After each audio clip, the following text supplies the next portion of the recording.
Now we have Senator Hoeven. Good morning, Chairman Manchin, Ranking Member Barrasso, and committee members. And thank you, Senator Wyden, for those kind introductions. I'm joined today by my wife, Lori Sams, and my oldest daughter, Rosavelli Sams. Our son, Chauncey, and daughters, Clara and Ruby, are home in Oregon. I'm honored and deeply appreciative to be the President Biden's nominee to be the 19th Director of the National Park Service. And I'm grateful for the invitation to appear before this distinguished committee. I'm an enrolled tribal member of the Confederated Tribes of the Umatilla Indian Reservation. I am Cayuse and Walla Walla with blood ties to the Yankton Sioux and Kokopah peoples. On my American Indian side of the family, we have lived here since time immemorial, or for at least 15,000 years. I'm also Dutch and French descent. Two of my great-grandfathers came west to Oregon in the 1800s. Hendrik Sams immigrated to the American colonies in the mid-1700s, and his descendants came west on the Oregon Trail in the 1850s. My great-grandfather Joseph LaRock came to Oregon Territory in 1812 and worked for the Pacific Fur Company. My great-grandmother Mary was a Walla Walla and Cayuse tribal member and the daughter of Chief Pio Pio Mox Mox, head man of the Walla Walla people. My personal history is deeply interwoven with the fabric of our shared American history. After serving in the United States Navy as an intelligence specialist, I worked in natural resources and conservation management across the nation in urban and rural areas for nearly 30 years now. I have served in local, regional, national organizations that have conserved fish and wildlife and our common spaces of land. My record is one of engagement and collaboration. Some of my closest friends and colleagues in Oregon are non-Indian farmers and ranchers. Most recently, I served as the Umatilla Tribe's Executive Director and Deputy Executive Director, managing over 190,000 acres of land and resources with over $700 million in assets, while also co-managing with local, state, and federal agencies over 6 million acres of land that were granted to the United States under the Treaty of 1855.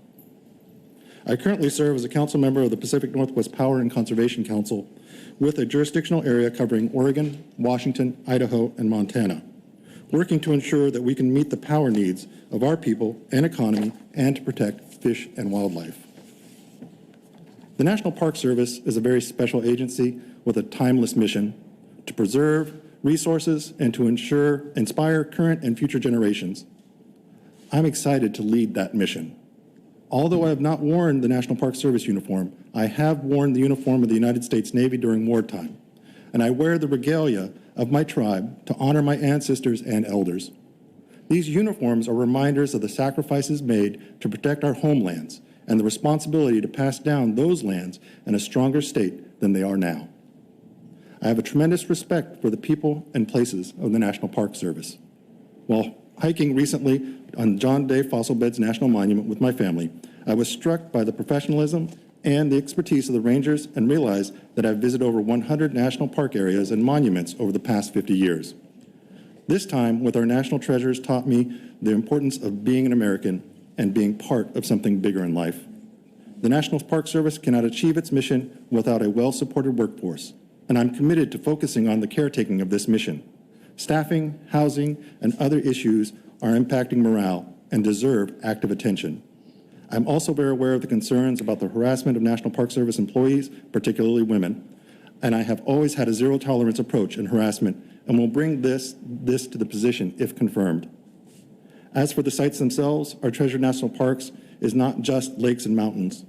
The agency safeguards some of the country's most solemn and hallowed places: the bed where Abraham Lincoln died, the steps of the Lincoln Memorial upon which Martin Luther King Jr. professed his vision for a better America, the graves of our service members and our presidents.